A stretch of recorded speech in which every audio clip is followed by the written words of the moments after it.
Welcome to my channel, where we discuss everything and all things politics, economy, and development in Nigeria and around the world. David Hundeyin, a renowned investigative journalist who was responsible for most of the information that was dug up and used by the opponents of President Bola Tinubu in challenging his election in the 2023 presidential election, has suggested that the emergence of the Trump presidency has presented an opportunity for the disruption and the defeat of African leaders that were propped up by the Obama, Biden, Harris administration. That it has presented a golden opportunity for them to be changed if the opposition push for it in the coming elections. I think he's right, and I will tell you why. But before I go into that, if you are new to my channel, you have not yet subscribed to my channel, please subscribe to my channel. Hit the subscription button, hit the notification bell. When you subscribe to my channel and hit the notification bell, anytime I have a new video, you'll be among the first to know. God bless you. You know that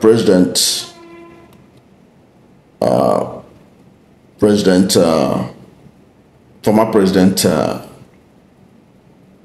Donald Trump has just been given the biggest mandate to any American president in recent time by the massive victory he just won in the November 5, 2024 presidential election in the United States. Now, that is his return is going to see a massive overhaul of the State Department in the United States, because there will be a lot of changes. All the people that were planted there by the Obamas, the Bidens, and the Harris are going to be changed. These are the people who falsely claim that Trump's victory in 2016 was caused by the Russian. It was Russian interference that made him to win, and all kinds of false allegations. So that the massive change that's going to take place at the State Department, we will see a return of the State Department that will help African countries and other nations where their leaders were literally planted by the officials of the State Department, beginning from Obama time. I agree with David Hundeyin on that. You know, if you are a follower of this channel, you know that I did a video where I was questioning why the presidential candidate of the Labour Party in the 2023 presidential election, Peter Obi, I was questioning his presence at the Democratic Party's convention in the United States that he attended. There was picture of Peter Obi and former Vice President Professor Yemi Osibanjo. They were there at the invitation of the Democratic Institute or the Democratic Party. And I said in that video that Peter Obi shouldn't be celebrating with these people. They don't mean well for Nigeria, because the Democratic Party was responsible for what we are passing through in Nigeria, because it was the Democratic Party that helped Muhammad Buhari and Bola Tinubu to remove Goodluck Jonathan of the PDP between 2014 and 2015. In fact, Obama's political strategist, David Axelrod, was the person that was sent to Nigeria as a pretentious consultant to come and help APC to defeat PDP. It was David Axelrod that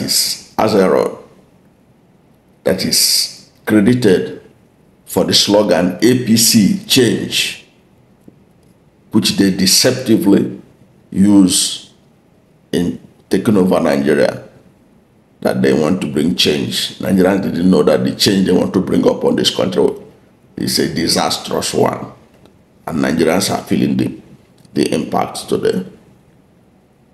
So I was telling that I was shocked that P2B was thinking that was a good thing to be in the Democratic Party's convention.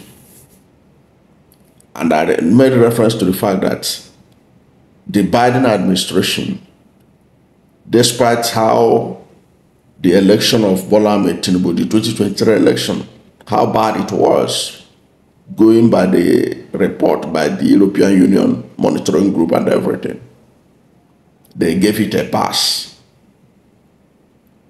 Okay, because that is a regime they helped to bring into power since 2015. Now, a new sheriff is in town, one who is against what the State Department have been doing, because this is a disruptive leader that had returned. And like David Hundeyin pointed out, he's not going to do another term. This is his last term. And he has been sent to Washington back to clean the swamp. And that is what he's going to do. So all those people in the State Department that had been helping to create and pop up leaders that have messed up their country, like Buhari, like Tinubu, and like Ruto in Kenya, it's a good opportunity for them to be democratically removed from office. And they will not have a United States government that will help them to remain there, no matter how bad they rig election. You know, you see African leaders, they rig elections with impunity, knowing that they have the backing of Washington. People can only protest, make noise a few days, a few weeks. Okay, but now you are seeing the return of Trump, and Trump is somebody who would like to deal with those people that were planted in Africa and elsewhere by Barack Obama, Joe Biden, and Kamala Harris. I truly agree with David Hundeyin. It's an opportunity that could be grasped. That could be grabbed by those who truly want change in their countries in Africa. This is because Trump is somebody that is ready to listen. For instance, people have said that President Bola Tinubu rushed to congratulate him. The victory of Donald Trump, I can tell you for free from my reading and understanding of politics and international relations, that they were not happy. The presidency of Nigeria was not happy that the Biden-Harris camp was defeated in that election. That was not what they wanted.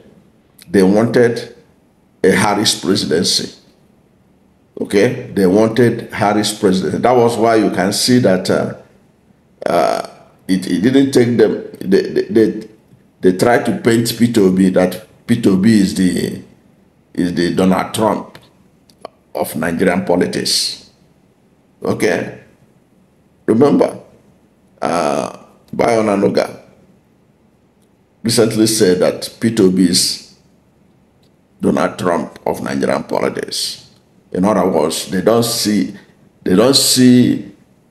Trump as somebody that they could work with. But now it had been upon them that Trump has returned. And they quickly congratulated him. And Trump is somebody who is also very conscious about who congratulated him first and all that.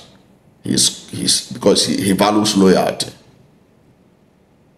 But that, I think, will not help them. Remember, Buhari told us with his own mouth that Donald Trump, when he was president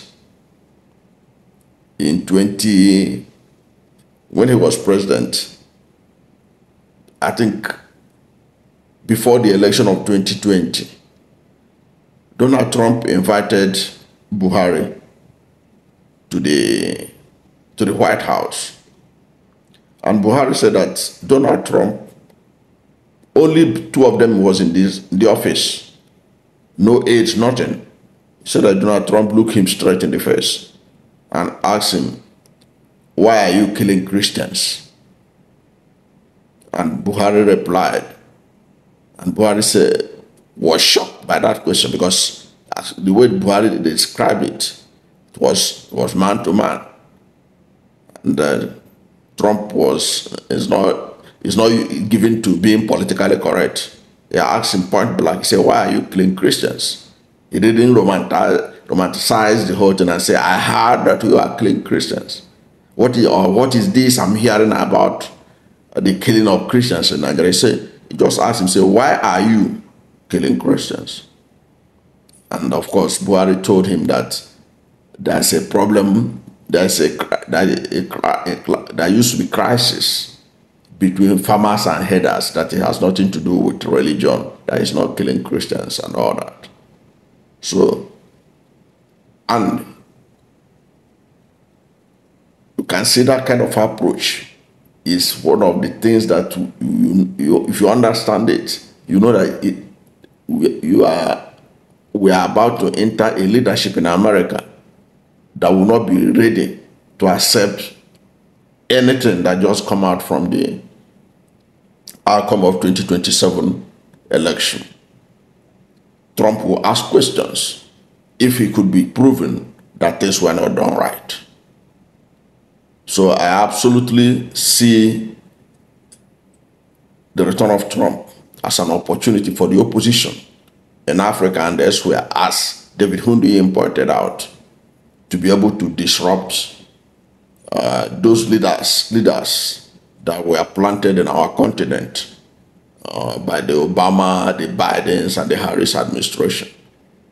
I think it's an opportunity, because the State Department is not going to be, it's not the friendly State Department that Obama and Biden planted, that had helped to prop up all these leaders that's going to be around by the next election.